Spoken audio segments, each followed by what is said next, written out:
Paz, sou o Diácono Albertos. Vamos dar início agora à nossa escola bíblica online, Semeando Vidas, na qual estamos estudando as cartas paulinas, e especificamente a carta escrita aos Coríntios, a primeira carta escrita aos Coríntios. E hoje estaremos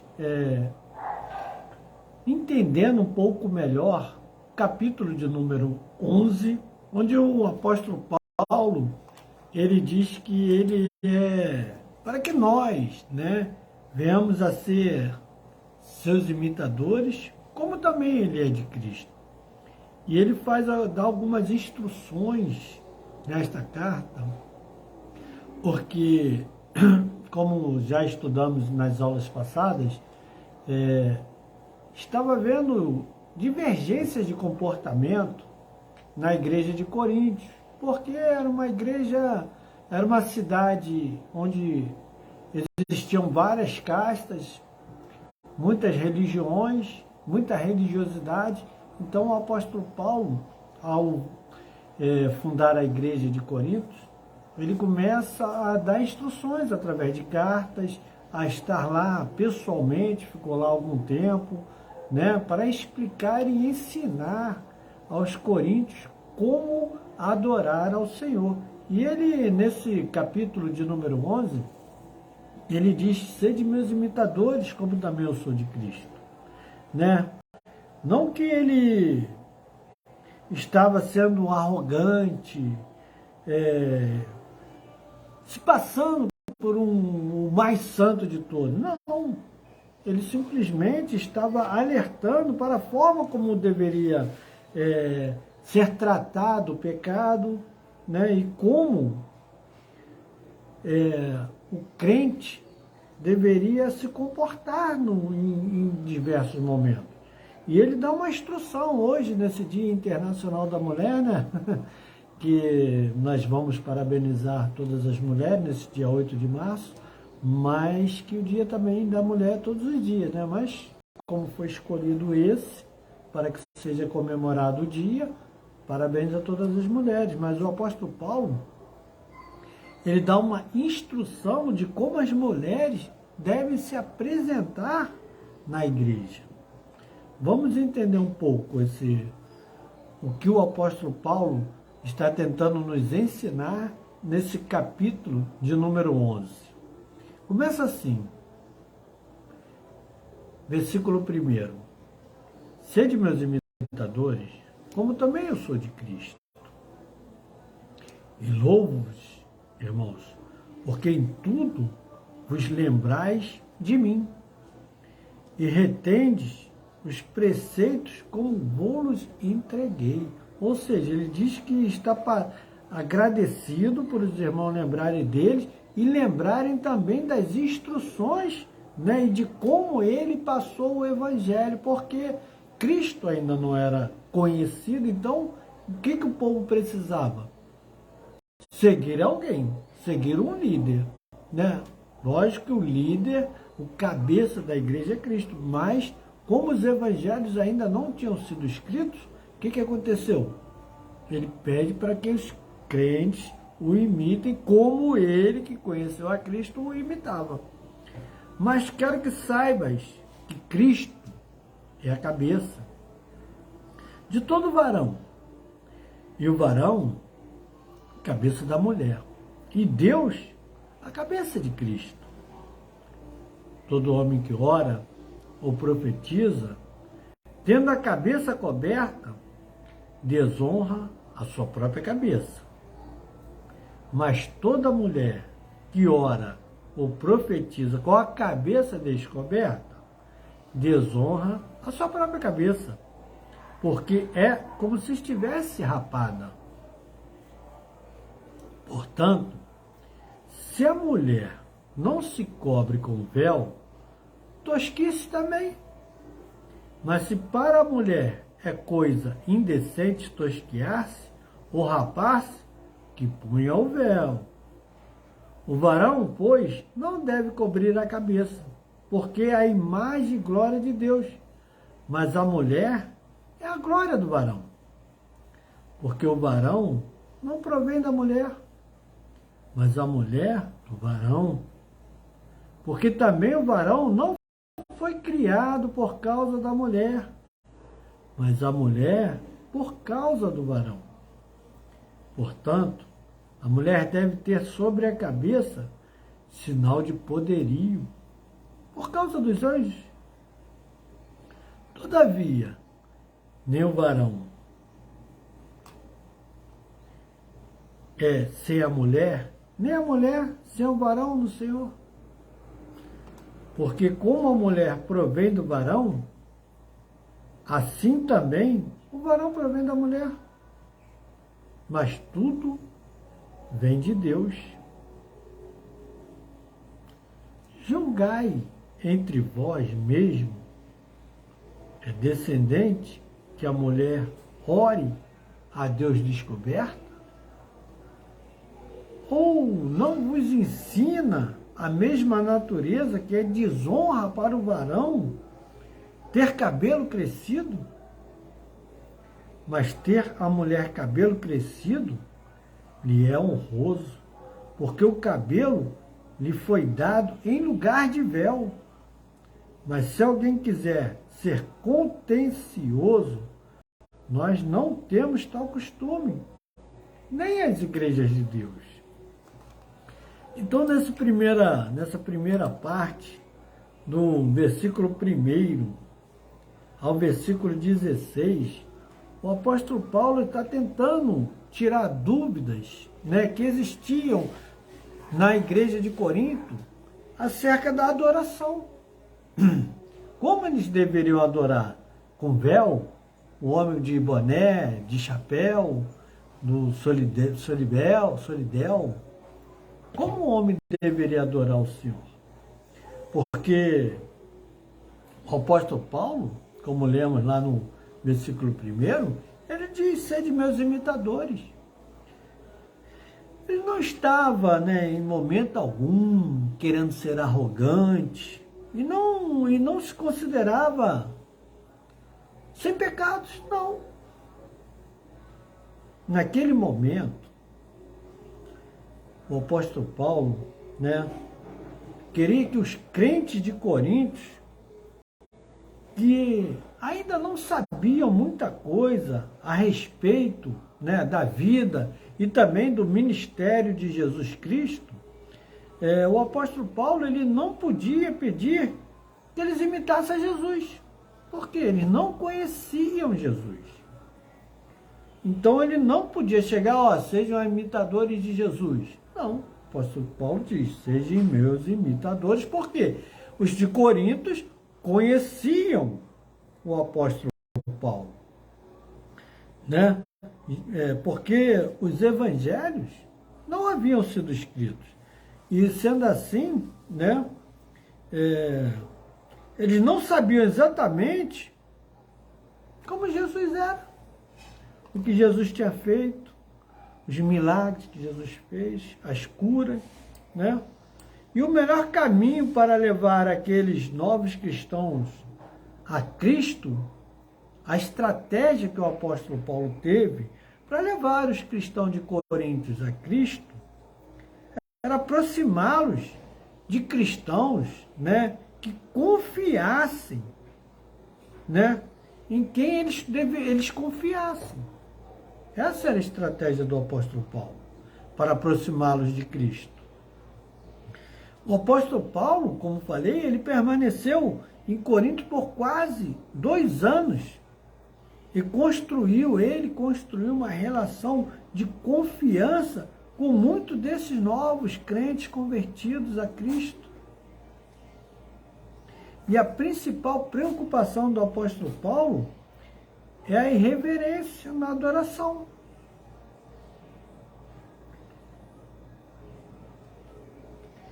A questão de cobrir, a cabeça, ou do véu, embora fosse aparentemente insignificante, tornou-se um grande problema. Tornou-se um grande problema na igreja de Corinto. Parecia insignificante. As mulheres judias, elas sempre cobriam as cabeças na adoração. Se uma mulher, se uma mulher descobrisse a sua cabeça, assim, em um lugar público, era sinal de que ela havia perdido a moral. Por outro lado, já as mulheres gregas, talvez elas já estivessem acostumadas a fazer qualquer tipo de adoração sem ter a cabeça coberta. Elas não cobriam a cabeça para adorar. Era um costume deles. E nesta carta de 1 Coríntios, Paulo falou sobre essas divisões e a desordem, naquela igreja. Porque ambas ocorriam. Pessoas de véu, outras sem véu. E a solução, ela veio, do desejo do apóstolo Paulo de uma união entre os membros da igreja e daquilo que era conveniente para a adoração. Então, o que o apóstolo Paulo faz? Ele aceitou a soberania de Deus, criando regras. Criou regras para o relacionamento. Olha, vocês têm que fazer dessa forma. A mulher, vamos lá. A mulher, Vamos voltar aqui no texto. E louvo aos irmãos em tudo vos lembrais de mim e retendes os preceitos como vos entreguei. Todo homem que ora ou profetiza, tendo a cabeça coberta, desonra a sua própria cabeça. Mas toda mulher que ora ou profetiza com a cabeça descoberta, desonra a sua própria cabeça, porque é como se estivesse rapada ou careca. Portanto, se a mulher não se cobre com o véu, tosquice também. Mas se a mulher é coisa indecente, tosquiar-se ou rapaz, que põe então o véu. O apóstolo Paulo está tentando, dessa forma, minimizar ali um problema que estava acontecendo. E o que ele diz? Ele diz sobre as atitudes apropriadas e a conduta na adoração. Deveria ter uma conduta e não a relação do casamento ou o papel das mulheres na igreja. Embora as instruções específicas do apóstolo Paulo, elas possam ser culturais, ou seja, mulheres cobrindo suas cabeças na adoração, os princípios por trás delas, ou não, limitados ao tempo ou à sua época. O respeito pelo cônjuge e a reverência durante a adoração, de uma forma apropriada. E o enfoque disso tudo, porque toda a vida, ela deve ser para sermos cultuadores, para sermos adoradores de Deus. E se nós estivermos fazendo algo que possa facilmente ofender ou vir a dividir os membros da igreja, nós devemos mudar. O apóstolo Paulo instrui para que a gente mude as nossas atitudes a fim de promover a unidade na comunidade. Eu sempre subi no altar de boné, mas agora o pastor me pediu, não, suba de boné, Eu vejo outras pessoas de boné ou sem boné, mas eu atendo a solicitação da igreja, conforme a conveniência. Não, se é sem boné, sem boné, com boné, com boné. E a unidade, desde que a gente não agrida a forma de adoração ao Senhor. E o apóstolo Paulo disse que as mulheres que não tinham a cabeça coberta, elas deveriam cobri-la. Não porque fosse um requisito bíblico, mas porque tal atitude ela impediria que a congregação se dividisse por causa de uma questão insignificante, que servia apenas para afastar a mente das pessoas de Cristo. Ah, vamos adorar de véu, vamos adorar sem véu. Eu sou grega, eu sou judia. Então, questões insignificantes. E o apóstolo Paulo precisou colocar ali uma regra, né? E a frase, o varão é a cabeça da mulher, não indica o controle ou a supremacia do homem sobre a mulher, não, irmão. E sim que ele é a sua fonte. Pelo fato do homem ter sido criado primeiro, só isso. A existência da mulher, ela deveria ser do homem, assim como o homem de Cristo e Cristo de Deus. Evidentemente, o apóstolo Paulo estava corrigindo alguns excessos na adoração, às quais as mulheres de Coríntios, ou as mulheres coríntias, emancipadas, né, estavam elas aderindo a isso. E o princípio, querido, o princípio por trás, né, da palavra do apóstolo Paulo é a submissão. Submissão. Que é um elemento chave, né, um elemento chave para o bom funcionamento de qualquer negócio, governo ou a nossa família. Submissão. Deus, o próprio Deus, ele ordenou a submissão. Em certas relações, devemos evitar o caos. É essencial entender que ela não consiste, né, na rendição, na desistência ou até mesmo na apatia. Não significa que somos inferiores a nada, porque Deus criou todas as pessoas à sua imagem, querido. E todas têm igual valor. Mas a submissão consiste no compromisso e na cooperação mútua, né? Como somos submissos aos nossos pastores, aos nossos diáconos, aos membros da igreja, né? Nós criamos um vínculo, né? Uma cooperação, um compromisso, uma cooperação mútua com nossos irmãos, porque somos submissos, não somos rebeldes. Deus, ele não fez o homem superior. Criou um modo para que o marido e a esposa trabalhassem juntos. Jesus Cristo, né, embora igual a Deus, né, o Pai, ele submeteu-se a ele para executar o plano de salvação. Se Jesus não tivesse se submetido a Deus para o plano da salvação, até morte de cruz, hoje nós não estaríamos salvos, né? Da mesma forma, igual ao homem, né, que é inferior a Deus, né, a esposa deve submeter-se ao seu marido, por causa do seu casamento e de sua família. A submissão entre iguais é feita por escolha própria, né? E não algo forçado, tá? Servimos a Deus nessas relações submetendo-nos de boa vontade, né, às outras pessoas em nossa igreja, ao nosso cônjuge, aos nossos líderes, né, aos nossos pastores, aos líderes de governo, porque, queridos, Deus criou hierarquia para que o mundo viesse a funcionar harmoniosamente.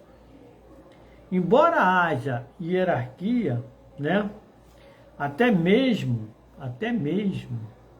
no casamento, não deve existir superioridade, porque Deus criou os homens e as mulheres com características únicas. E as características únicas de cada um no casal, eles se complementam. Porque um sexo não é melhor que o outro. Não deveríamos deixar que as questões da autoridade e da submissão ela destrua, né, a unidade no casamento. Não devemos, né, deixar que isso venha destruir o nosso casamento, porque queremos ser superiores. Em vez disso, devemos usar, né, nossos dons únicos para fortalecer nosso casamento e glorificar a Deus. Essa é a instrução do apóstolo Paulo nessa carta escrita aos Coríntios. Nesse versículo, capítulo 11, versículo 10, este versículo, querido, pode significar que a mulher deveria usar algo que cobrisse sua cabeça como um sinal de que estava sob a autoridade do homem. Esse é um fato de que os anjos entendem quando observam os cristãos na adoração.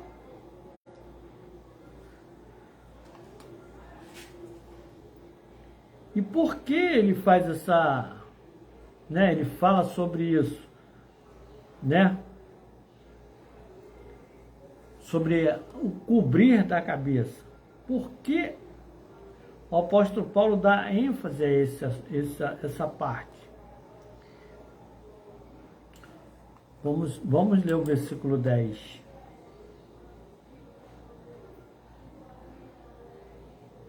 Portanto, a mulher deve ter sobre a cabeça sinal de poderio por causa dos anjos. Complexo. Né? Mulher deveria ter cabeça coberta por conta, né, dos anjos, por causa dos anjos, sinal de poderio por causa dos anjos, né? Então o apóstolo Paulo explica que neste versículo que pode significar que a mulher deveria usar algo que cobrisse sua cabeça como sinal de que estava sob a autoridade do homem. Esse é um fato que até os anjos, eles entendem quando observam os cristãos na adoração.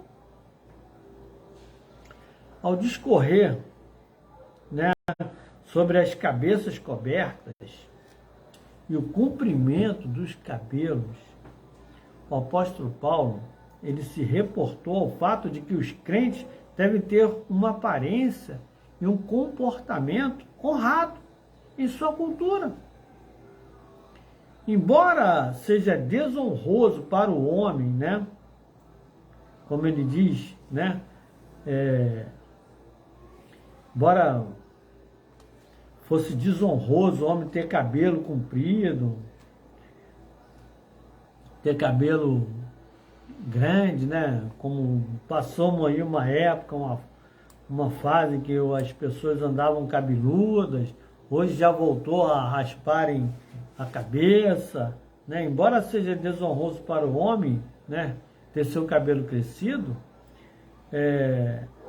há culturas em que o cabelo longo para o homem é considerado apropriado e masculino. Em Corinto, era um sinal de prostituição. Os homens de cabelos longos, né, e as mulheres de cabelo curto eram vistos como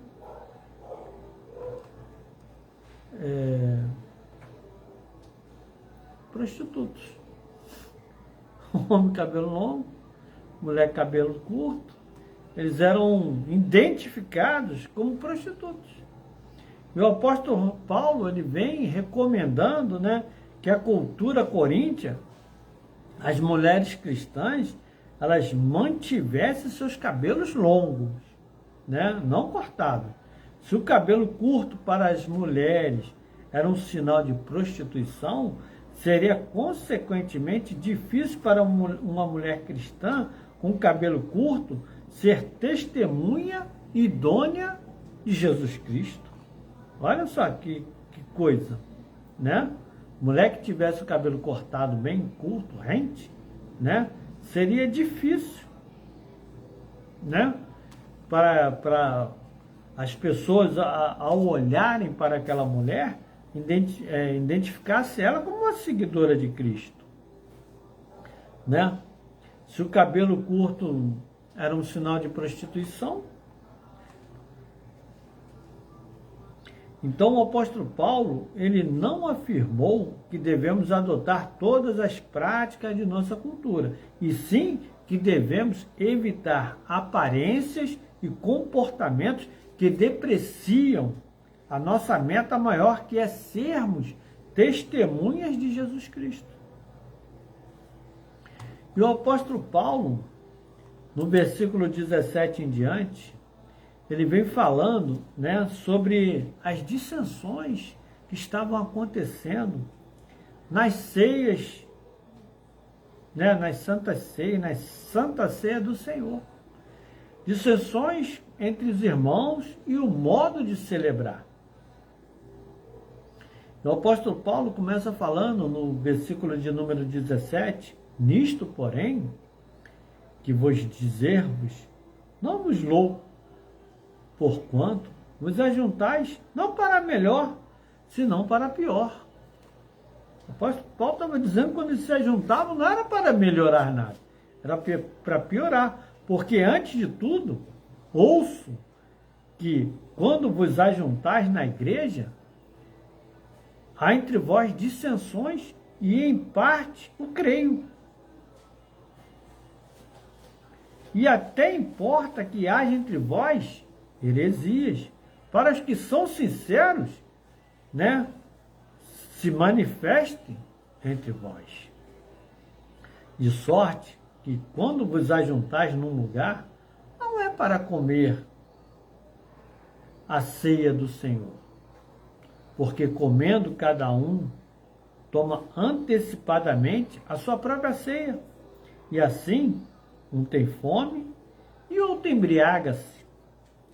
Não tendes, porventura, casas para comer e para beber? Ou desprezais a igreja de Deus e envergonhais os que nada têm? Que vos direi? Louvar-vos-ei? Nisso não estou. Porque eu recebi do Senhor o que também vos entreguei.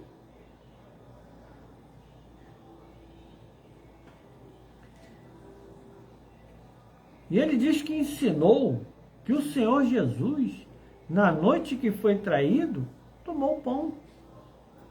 E tendo dado graças, o partiu e disse: tomai, comei, isto é o meu corpo que é partido por vós.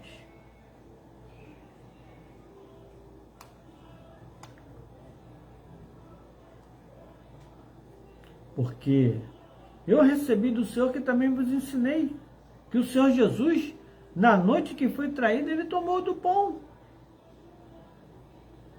E tendo dado graças, o partiu.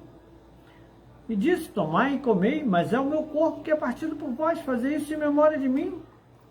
Semelhantemente também, depois de cear, tomou o cálice, dizendo: este cálice é o Novo Testamento no meu sangue. Fazei isto todas as vezes que beberdes, em memória de mim. Porque todas as vezes que comerdes este pão e beberdes este cálice, anunciais a morte do Senhor até que ele venha. Porquanto, qualquer que coma este pão ou beber o cálice do Senhor indignamente, será culpado do corpo e do sangue do Senhor. Examine-se, pois, o homem a si mesmo, e assim coma deste pão e beba deste cálice. Porque o que come e bebe indignamente, come e bebe para a sua própria condenação, não discernindo o corpo do Senhor. Por causa disso, há entre vós muitos fracos e doentes, e muitos que dormem. Porque se nós nos julgássemos a nós mesmos, não seríamos julgados. Mas quando somos julgados, somos repreendidos pelo Senhor para não sermos condenados com o mundo. Portanto, meus irmãos, quando vos ajuntais para comer, esperais uns pelos outros. Mas se algum tiver fome, coma em casa, para que vos não ajunteis para condenação. Quanto às demais coisas, ordená-la-ei quando for ter convosco. Nessa parte da ceia do Senhor, querido, né, do versículo 17 até o 34, o apóstolo Paulo fala sobre a representação visível que simboliza a morte de Jesus por todos os nossos pecados. E o apóstolo Paulo, ele lembra-nos, né, sua morte e a esperança que nós temos na gloriosa volta de Jesus. E a nossa participação, né, na Santa Ceia fortalece a nossa fé, através da comunhão com Cristo e com os demais irmãos, né? Quando participamos da Santa Ceia, estamos ali em comunhão com os outros irmãos. E o apóstolo Paulo faz menção a isso. Até que Jesus volte, devemos fazer esse ritual. Porque o apóstolo Paulo, ele reconheceu que existiam algumas diferenças entre os membros da igreja. Porém, quando o apóstolo Paulo, né, quando eles desenvolveram algumas divisões por vontade própria, né, tornaram-se destrutivos, né, para a congregação, que passaram a fazer da maneira deles, comendo uns demais, outros se embriagando. Então, o apóstolo Paulo, ele procura corrigir isso. E aqueles que causam as divisões, eles só servem para destacar aqueles que não são crentes genuínos.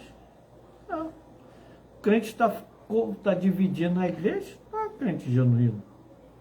Porque crente não divide, não divide. Crente junta, né? E a ceia do Senhor, celebrada pela igreja primitiva, queridos, ela incluía um banquete, né? Incluía um banquete, uma relação, né? Um banquete, ou seja, uma refeição em conjunto. Como a gente faz lá na igreja, né? Cada um leva não digo na Santa Ceia, porque a Santa Ceia é só o pão, mas numa comunhão da igreja, a gente um leva um bolo, outro leva, ou seja, né, na festa de fim de ano da igreja, um leva um pernil, outro leva um peru, outro leva uma farofa, cada um leva algo, e a gente faz aquele banquete. E a ceia da igreja primitiva, né, a Santa Ceia da igreja primitiva, ela incluía isso, um banquete, uma refeição que era feita em conjunto, né? E em seguida, né, era celebrada uma comunhão. E na igreja de Corinto, o apóstolo Paulo, ele fala que tal refeição, né, em conjunto se tornou uma ocasião em que algumas pessoas comiam, né, e bebiam excessivamente, enquanto outras permaneciam famintas. Não havia ali uma atitude, né, atenciosa de compartilhar. Isso certamente não demonstrava a união e o amor, né, que deveriam caracterizar uma igreja. Nem era uma preparação para a Santa Ceia propriamente dita. O apóstolo Paulo, ele condenou, né, essas ações e relembrou à igreja o verdadeiro propósito da ceia do Senhor. O apóstolo Paulo ensinou novamente para os coríntios o que a ceia do Senhor significava. a igreja primitiva, ela lembrava de Jesus a instituiu na noite, né, da refeição da Páscoa. Da mesma maneira, né, que a Páscoa, ela celebrava a libertação da escravidão do Egito, a ceia do Senhor, ela celebrava a libertação dos pecados por meio da morte de Jesus Cristo. E os cristãos, eles apontam várias possibilidades diferentes para que o que Cristo quis dizer por isto é o meu corpo. Né? Quando Cristo diz isto é o meu corpo, alguns acreditam que o pão e o vinho realmente se tornam o corpo físico de Cristo, né? E o sangue, respectivamente. Já outros acreditam, né, que o pão e o vinho, eles permanecem inalterados, mas Cristo será espiritualmente presente no pão e no vinho. Já outros, né, ainda outros acreditam que o pão e o vinho, né, simbolizam o corpo e o sangue de Cristo. E está espiritualmente presente no pão e no vinho. E ainda outros acreditam que o pão e o vinho simbolizam o corpo e o sangue de Cristo de forma geral. Né? Os cristãos concordam que participar da ceia do Senhor é um elemento importante na fé, né? Na nossa fé cristã. Devemos participar desse momento, né? Porque isso aumenta a nossa fé e a presença de Cristo.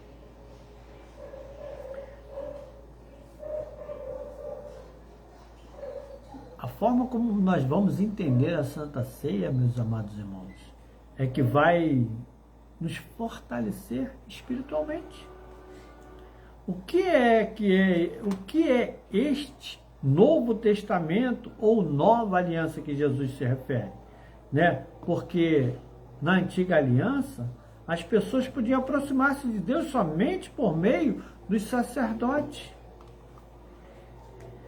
E também sacrificando, né? Eles deveriam sacrificar. Já a morte de Jesus na cruz, ela introduziu uma nova aliança entre Deus e nós. Agora todas as pessoas podem se aproximar pessoalmente de Deus e comunicar-se com Ele.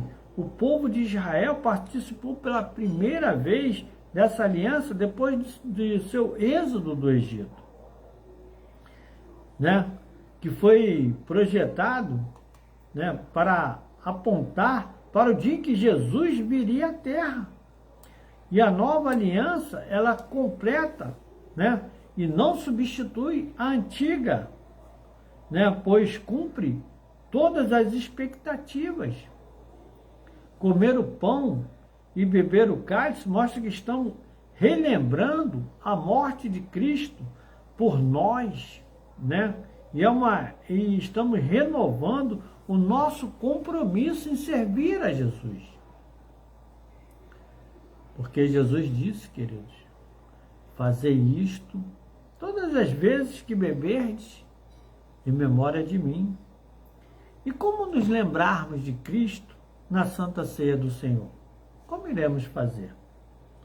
Pensando sobre o que Ele fez por nós e por que o fez. Se a ceia do Senhor tornasse apenas um cerimonial ou um hábito religioso, não mais celebraremos, né, a morte de Cristo. Isto também irá perder a sua importância, que Cristo foi crucificado por mim e por você. E o apóstolo Paulo, queridos, ele dá instruções específicas a respeito de como a ceia do Senhor deve ser observada. Ele diz que devemos participar dela com uma atitude de reflexão, porque estamos proclamando que Cristo morreu por nossos pecados. Devemos participar dela de modo digno, com a reverência e o respeito devidos.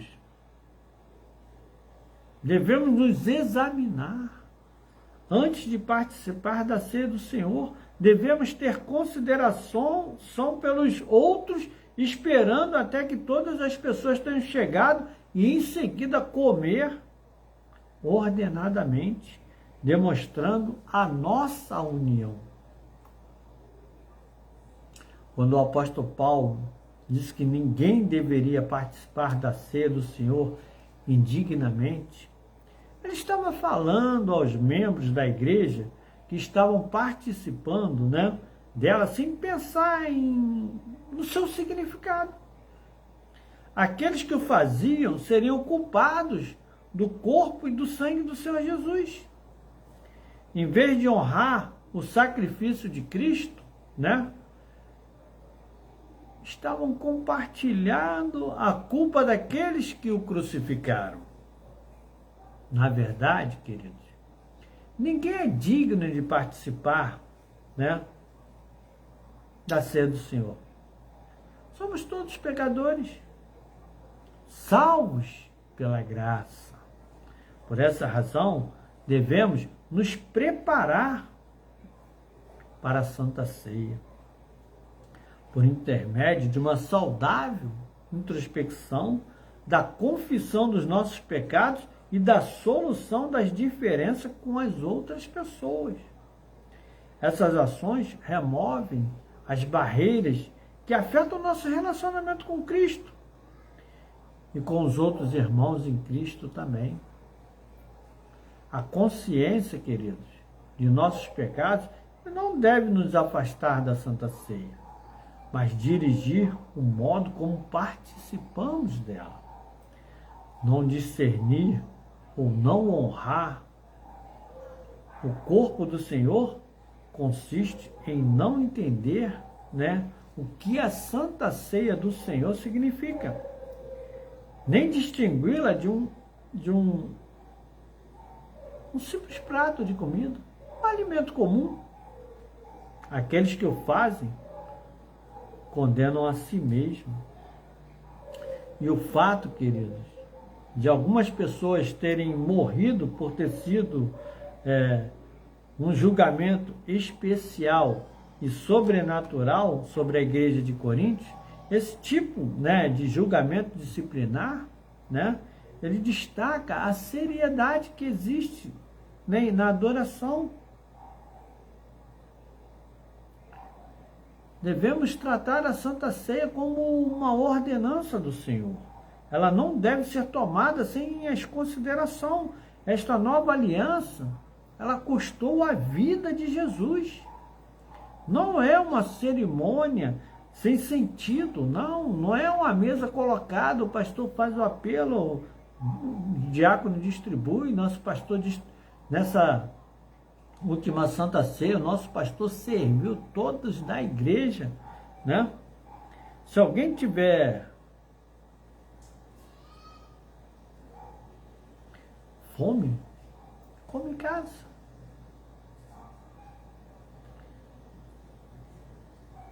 A Santa Ceia não é só uma cerimônia.